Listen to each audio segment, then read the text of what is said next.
Hello students, कैसे हो आप सब। मुझे लगता है कि आप सभी को डीबीएमएस आरडीबीएमएस अच्छे तरीके से समझ में आ रहा होगा। अगर किसी भी स्टूडेंट्स को कोई प्रॉब्लम है तो कमेंट बॉक्स में मैसेज कर सकते हैं। स्टूडेंट्स, मैं आपको एक चीज़ और बताने जा रहा हूँ। बहुत ही जल्दी मेरे खुद का वेब पोर्टल और बहुत ही जल्दी मेरा मोबाइल ऐप लॉन्च होने वाला है। मेरे मोबाइल ऐप का नाम भी ओम वर्चुअल क्लासेस ही है। अगर किसी ने मोबाइल ऐप को सर्च करना है तो प्ले स्टोर पे जाके आप लिख सकते हो ओम वर्चुअल क्लासेस, आपको मेरा मोबाइल ऐप मिल जाएगा। ठीक है, जिसमें मैं अपने कुछ पेड कोर्सेज डालने जा रहा हूँ। किसी स्टूडेंट्स को कोई पेड कोर्स खरीदना हो तो वो पे कर सकता है और उस कोर्स को खरीद सकता है। तो स्टूडेंट्स, वीडियो को लाइक शेयर और सब्सक्राइब करते रहिए। सब्सक्रिप्शन बहुत ज़रूरी है। तो स्टूडेंट्स, आज का जो टॉपिक है वो है कीज़ के बारे में। बहुत जगह हम प्राइमरी की, फॉरेन की वगैरह पढ़ते हैं और कन्फ्यूजन भी रहता है कि प्राइमरी की क्या होती है, फॉरेन की क्या होती है। तो वो हम यहाँ पे इस टॉपिक में डिस्कस करने वाले हैं। तो स्टूडेंट्स, सब्सक्राइब करवाइए ज़्यादा से ज़्यादा, बहुत ज़रूरी है ये। तो स्टूडेंट्स, प्राइमरी की क्या होती है, व्हाट इज़ प्राइमरी की। तो पढ़ते हैं। प्राइमरी की N attribute which uniquely identifies a row or tuple is called primary key. Example, roll number is a primary key. Generally जब हम टेबल बनाते हैं, मीन्स रिलेशन बनाते हैं, टेबल को हम रिलेशन बोल सकते हैं ना आरडीबीएमएस में। तो जैसे मान लो मैंने स्टूडेंट अगर कोई रिलेशन बनाया है या स्टूडेंट कोई टेबल बनाई है तो उसमें रोल नंबर एक फील्ड होगा। उस रोल नंबर वाले डाटा आइटम या फील्ड को हम क्या बोलेंगे, प्राइमरी की बोलेंगे। उसको हम प्राइमरी की ही सेट करते हैं मोस्टली, क्योंकि रोल नंबर डुप्लीकेट नहीं हो सकता। एक स्टूडेंट का एक ही रोल नंबर होगा और यूनिक होगा, इसलिए हम जनरली रोल नंबर को ही प्राइमरी की बनाते हैं। तो प्राइमरी की वो एट्रीब्यूट होता है जो यूनिकली आइडेंटिफाई करता है किसी एक रो को। ठीक है, तो हर रो को आइडेंटिफाई करने के लिए अलग अलग प्राइमरी कीज है मेरे पास, अलग अलग की वैल्यूज हैं उसकी मेरे पास। ठीक है, तो अच्छा, जनरली एसक्यूएल की बात की जाए तो एसक्यूएल में भी हम प्राइमरी की सेट करते हैं। वहाँ पे प्राइमरी की का मतलब दो चीज़ें होती हैं। एक तो होता है कि यूनिक वैल्यूज और दूसरा होता है नॉट नल। मतलब हम उसमें कोई खाली नल वैल्यू नहीं डाल सकते, कुछ ना कुछ मुझे वैल्यू डालनी ही पड़ेगी। अगर मैंने किसी फील्ड को प्राइमरी की बना दिया है तो एक तो उसमें मैं डुप्लीकेट वैल्यू नहीं डाल सकता, दूसरा मैं उसमें नल वैल्यू को नहीं डाल सकता। सेकेंडरी की, नेक्स्ट इज सेकेंडरी की। देखो, वो थी प्राइमरी की और यह है सेकेंडरी की। दोनों में डिफरेंस समझना, प्राइमरी की और सेकेंडरी की में क्या डिफरेंस होता है। A set of attributes which identifies a row और tuple but not uniquely is called secondary key. देखो, प्राइमरी की यूनिकली आइडेंटिफाई करती है किसी एक रो को, क्योंकि एक रोल नंबर जो होगा वो एक ही स्टूडेंट का होगा, दूसरे स्टूडेंट का रोल नंबर नहीं होगा। तो वहाँ पे आपका रोल नंबर जो था प्राइमरी की था और वो यूनिकली आइडेंटिफाई भी कर रहा था पूरे रो को। लेकिन सेकेंडरी की भी आपके रोज को आइडेंटिफाई करने के लिए यूज़ की जाती है, लेकिन वो यूनिकली आइडेंटिफाई नहीं करती। ठीक है, कहने का मतलब यही है कि secondary key is a set of attributes which defines a which identifies a row और tuple but not uniquely is called secondary key. Example, अगर मैं नेम, क्लास, सिटी, इन सबको मैं सेकेंडरी की मान लेता हूँ तो नेम, क्लास और सिटी मिलके भी एक स्टूडेंट को पहचान सकते हैं। क्योंकि मान लो मुकेश है आपकी क्लास में, दो हैं, तो क्लास सेम हो सकती है लेकिन सिटी जरूरी नहीं उनकी सेम हो। तो ऐसे जितने भी मैं नंबर ऑफ फील्ड ले सकता हूँ वो ले सकता हूँ। तो नेम, क्लास और सिटी फील्ड से हम रिकॉर्ड्स को आइडेंटिफाई कर सकते हैं, लेकिन यूनिकली आइडेंटिफाई नहीं कर सकते, वो अलग बात है। तो इस तरह की जो कीज होती है उस कीज को हम बोलते हैं सेकेंडरी की। तो यहाँ पे नेम, क्लास और सिटी मिलके सेकेंडरी की बना रहे हैं। आगे चलें 100 नंबर पे, कैंडिडेट की। बहुत इंपॉर्टेंट है कैंडिडेट की। A set of attributes in which each attribute identifies a row uniquely is called candidate key. Example, registration number and roll number are the candidate keys in student relation. तो ऐसे set of attributes हो सकते हैं, ऐसे set of attributes को हम candidate keys बोलते हैं, जिनमें से हर एक एट्रीब्यूट अपने आप में रो को यूनिकली आइडेंटिफाई करने के लिए काफ़ी है। तो a set of attributes in which each attribute identifies a row uniquely. तो कैंडिडेट कीज में आपके वो सारे डाटा आइटम्स या एट्रीब्यूट्स आ सकते हैं जिनमें से हर एक एट्रीब्यूट रिकॉर्ड को यूनिकली आइडेंटिफाई करने के लिए होता है। तो ऐसे ही जो कीज है उसको हम कैंडिडेट की बोलते हैं। जैसे रजिस्ट्रेशन नंबर और रोल नंबर मिलके कैंडिडेट की बना रहे हैं। स्टूडेंट रिलेशन के अंदर मान लो दो फील्ड आपके ऐसे, रजिस्ट्रेशन नंबर और रोल नंबर दोनों मिलके कैंडिडेट की बना रहे हैं। क्योंकि रजिस्ट्रेशन नंबर भी एक स्टूडेंट का एक ही होगा, दो स्टूडेंट्स का सेम रजिस्ट्रेशन नंबर नहीं होगा। और ऐसे ही रोल नंबर है, रोल नंबर भी दो स्टूडेंट्स का सेम नहीं होगा, सभी का रोल नंबर डिफरेंट होगा।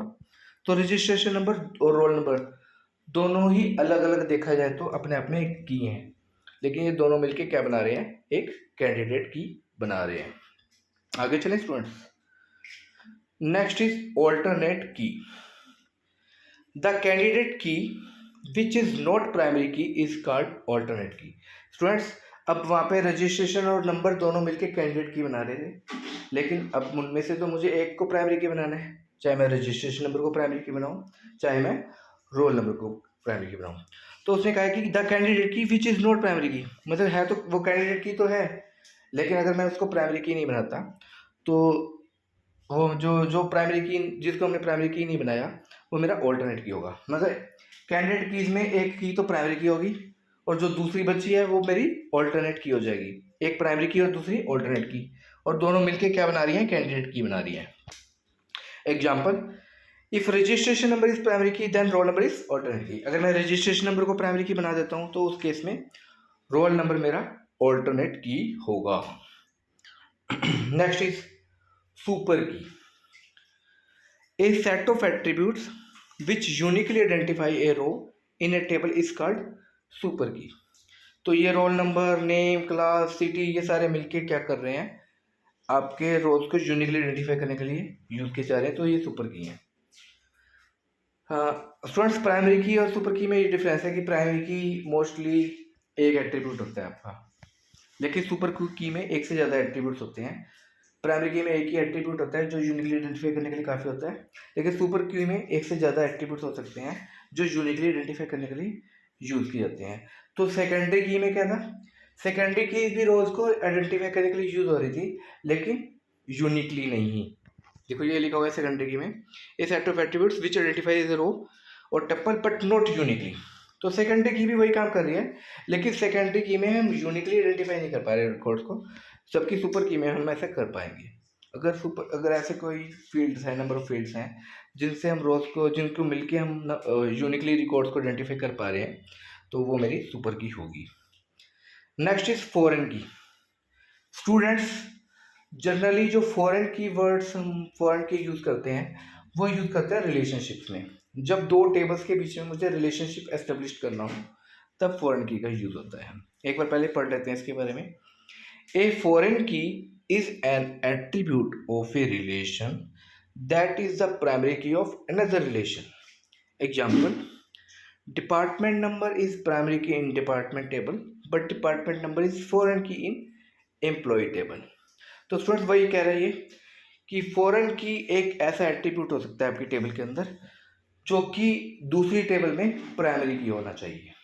मतलब जो रिलेशनशिप होगा वो दो टेबल्स के बीच में होगा। जिस फील्ड को हमने एक टेबल में प्राइमरी की बनाया है उसी टेबल दूसरी टेबल में उसी फील्ड को ही, एक टेबल में हमने जिस एट्रीब्यूट को प्राइमरी की बनाया है सेम उसी ही एट्रीब्यूट को दूसरी टेबल में हम फॉरेन की बनाते हैं, तभी रिलेशनशिप बनता है। एग्जाम्पल उसने दे रखा है कि अगर आपके पास एक डिपार्टमेंट टेबल है उसमें मैंने एक प्राइमरी की फील्ड रखा है डिपार्टमेंट नंबर, मतलब डिपार्टमेंट नंबर है और डिपार्टमेंट का नाम है उसके अंदर। डिपार्टमेंट नंबर दो तो नहीं हो सकते किसी डिपार्टमेंट के, हर एक डिपार्टमेंट का एक ही डिपार्टमेंट नंबर होगा, तो वो प्राइमरी की है आपका। एम्प्लॉय टेबल में रिपीट हो सकते हैं, मान लो आपके 10 एम्प्लॉय एक डिपार्टमेंट नंबर है 10 उससे बिलोंग करते हैं, तो वहाँ तो डुप्लीकेसी हो सकती है डिपार्टमेंट नंबर में। लेकिन जो मास्टर टेबल है जहाँ पे प्राइमरी की है डिपार्टमेंट नंबर, वहाँ पे डुप्लीकेसी नहीं होगी, तो वहाँ पे तो वो प्राइमरी की है। लेकिन एम्प्लॉय टेबल के अंदर जहाँ पे हम रिकॉर्ड डाल रहे हैं एम्प्लॉयज़ के, उनको डिफरेंट डिपार्टमेंट्स में डाल रहे हैं, तो वहाँ पे डिपार्टमेंट आपके रिपीट होते रहेंगे, तो वहाँ पे वो फॉरेन की होगा। तो इस तरीके से रिलेशनशिप को हम एस्टेब्लिश कर सकते हैं।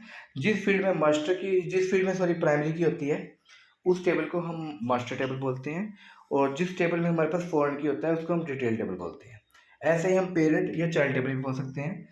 जिस टेबल में प्राइमरी की है उसको हम पेरेंट टेबल बोलेंगे, और जिस टेबल में फॉरेन की है उसको हम चाइल्ड टेबल बोलेंगे उसकी। ठीक है, क्लियर स्टूडेंट्स? आगे चलें। The schema is also known as intention. Students मैंने दो टर्म्स बताई थी, एक्सटेंशन और इंटेंशन। जो आपका एंटिटीज का सेट होता है, रिकॉर्ड्स होते हैं, उनको तो बोलते हैं हम एक्सटेंशन, और जो आपका स्कीमा होता है, जो स्ट्रक्चर हम डिजाइन करते हैं, उस स्ट्रक्चर को हम इंटेंशन बोलते हैं। तो एक्सटेंशन और इंटेंशन में ये डिफरेंस आपका होता है।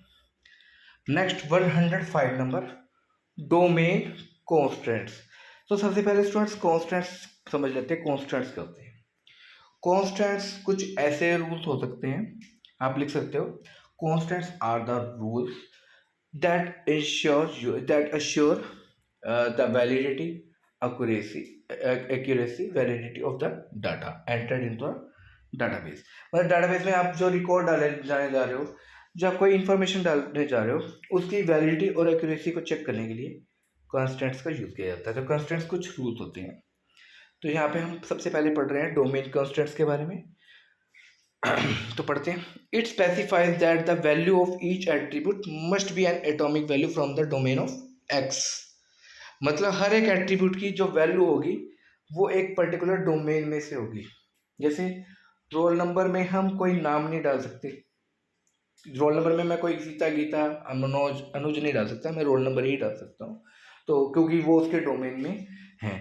तो डोमेन का मतलब है कुछ पॉसिबल वैल्यूज होती हैं, वो ही वैल्यूज आपके उस एट्रीब्यूट में डल सकती हैं, दूसरी कोई इनवैलिड वैल्यूज आप उसमें एंटर नहीं कर सकते। तो डोमेन कंस्ट्रेंट्स क्या कहता है, ये रिस्ट्रिक्शंस लगा देता है। डोमेन कंस्ट्रेंट से रिस्ट्रिक्शन लग जाती है कि आप कोई दूसरी वैल्यू डाल ही नहीं सकते आपके टेबल में। तो डोमेन कंस्ट्रेंट एकदम आपको रोक लेगा कि आप गलत कर रहे हो। जैसे यहाँ पे उसने रोल नंबर में एक्स डालने की कोशिश की, तो वहाँ पे इनवैलिड एंट्री का मैसेज इसको डिस्प्ले कर देगा। दूसरा है की कंस्ट्रेंट्स। तो की कंस्ट्रेंट्स क्या कहता है कि प्राइमरी की must have unique value in the relational table. तो अगर आपने किसी फील्ड को प्राइमरी की बनाया है तो उसमें आप डुप्लीकेट वैल्यूज एंटर नहीं कर सकते। जैसे यहाँ पे 1001 ऑलरेडी पहले से है, अशोक का है रोल नंबर, लेकिन उसने संजय का रोल नंबर भी सेम डालने की कोशिश की 1001, तो वो इनवैलिड एंट्री हो जाएगी। ठीक है। नेक्स्ट है 107 number, entity integrity constraints. It specifies that no attribute of a primary key can have a null value. Entity integrity constraint क्या कहता है कि अगर आपने किसी फील्ड को प्राइमरी की बनाया हुआ है तो आप उसमें नल वैल्यू एंटर कर ही नहीं सकते। जैसे यहाँ पे नल वैल्यू एंटर करने की कोशिश की जा रही है, संजय का रोल नंबर नहीं डाला, तो वो एक इनवैलिड एंट्री हो जाएगी। नेक्स्ट वेरी वेरी इंपॉर्टेंट है referential integrity constraints. Referential integrity constraints, it specifies that, एक मिनट, it specifies it specifies that if a foreign key in table A refers to the primary key of table B, then every value of the foreign key in table A must be null or be available in table B। कहने का मतलब है अगर एक table के अंदर आपने primary की बनाई है और सेम दूसरी टेबल में सेम फील्ड को आपने फॉरेन की बनाया है, तो फॉरेन की वैल्यू जो दूसरी टेबल में होंगी या तो वो नल होंगी या सिर्फ वो वैल्यू होगी जो प्राइमरी की टेबल में होगी। मीन्स अगर मैंने मास्टर टेबल में प्राइमरी की फील्ड डाला है 1001, तो मैं 1001 से रिलेटेड रिकॉर्ड आपके डिटेल टेबल में डाल सकता हूँ। अगर मान लो मैंने वहाँ पे 1003 कोई भी ऐसा फील्ड, मैंने 1003 कोई भी वैल्यू मैंने उसमें मास्टर टेबल में नहीं डाली और डिटेल टेबल में डालने की कोशिश कर रहा हूँ, तो मुझे एरर मैसेज मिलेगा। ठीक है। तो मास्टर टेबल में हर रिकॉर्ड होना चाहिए प्राइमरी की का, तभी ही आप उसको फॉरेन की में डाल सकते हो। नेक्स्ट बहुत ही इंपॉर्टेंट टॉपिक है students, relational algebra. 109 number, relational algebra. Relational algebra is a procedural language. Students languages दो तरह टाइप की होती हैं, प्रोसीजरल और non procedural. Non procedural languages में क्या करते हैं, जनरली हम कमांड्स देते हैं और हमें रिजल्ट मिल जाता है। जैसे कि एसक्यूएल को कहा जाए तो SQL is a non procedural language, क्योंकि उसमें सिर्फ हम इंस्ट्रक्शन देते हैं और हमें आउटपुट मिल जाती है। जबकि प्रोसीजरल लैंग्वेजेस में हमें बताना होता है, हमें कुछ स्टेटमेंट लिखनी होती हैं, उन स्टेटमेंट को एग्जीक्यूट करने के बाद हमें रिजल्ट मिलता है। जैसे C++ में हम प्रोसीजर लिखते हैं ना, पूरी स्टेटमेंट्स लिखते हैं, तब उसके बाद ही हमें रिजल्ट मिलता है। तो ये डिफरेंस है प्रोसीजरल और नॉन प्रोसीजरल में। तो यहाँ पे कहा गया है कि relational algebra is a procedural language, क्योंकि स्टूडेंट्स रिलेशनल अलजेब्रा की बात हो रही है। मतलब रिलेशन का मतलब हम क्या समझते हैं, टेबल के ऊपर अगर हम कुछ अलजेब्रा लगाते हैं, कुछ ऑपरेटर्स को यूज करते हैं, तो वहाँ पे प्रोसीजरल लैंग्वेज होगी वो। It specifies the operations to be performed on existing relations to drive result relation. तो ये जो है रिलेशनल अलजेब्रा, ये भी स्पेसिफाई करता है कि जो हम ऑपरेशंस परफॉर्म करने जा रहे हैं आपके एग्जिस्टिंग रिलेशंस पे, तो जो हमें रिजल्ट मिलेगा वो भी रिलेशंस की फॉर्म में ही मिलेगा। ठीक है, तो 8 रिलेशनल ऑपरेटर्स हैं, ये याद रख लेना इनको। The 8 relational operators used in relational algebra are union, intersection, difference और माइनस हम बोल सकते हैं, प्रोडक्ट है, division, project, select and join. इस तरीके से ये 8 रिलेशनल अलजेब्रा ऑपरेटर्स हैं।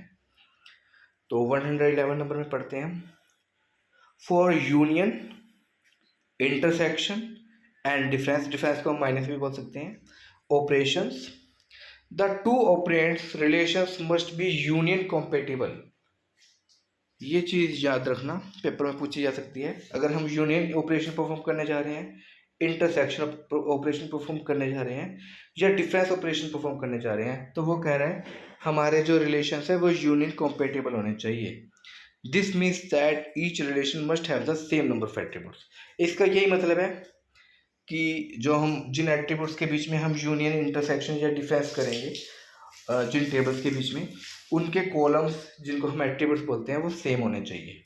ठीक है, 112 नंबर पे चलते हैं। Relational operators have the following characteristics. ये रिलेशनल ऑपरेटर्स के कैरेक्टरिस्टिक्स हैं। क्या क्या कैरेक्टरिस्टिक्स हैं? Relational operators always work on one और मोर रिलेशनल टेबल्स।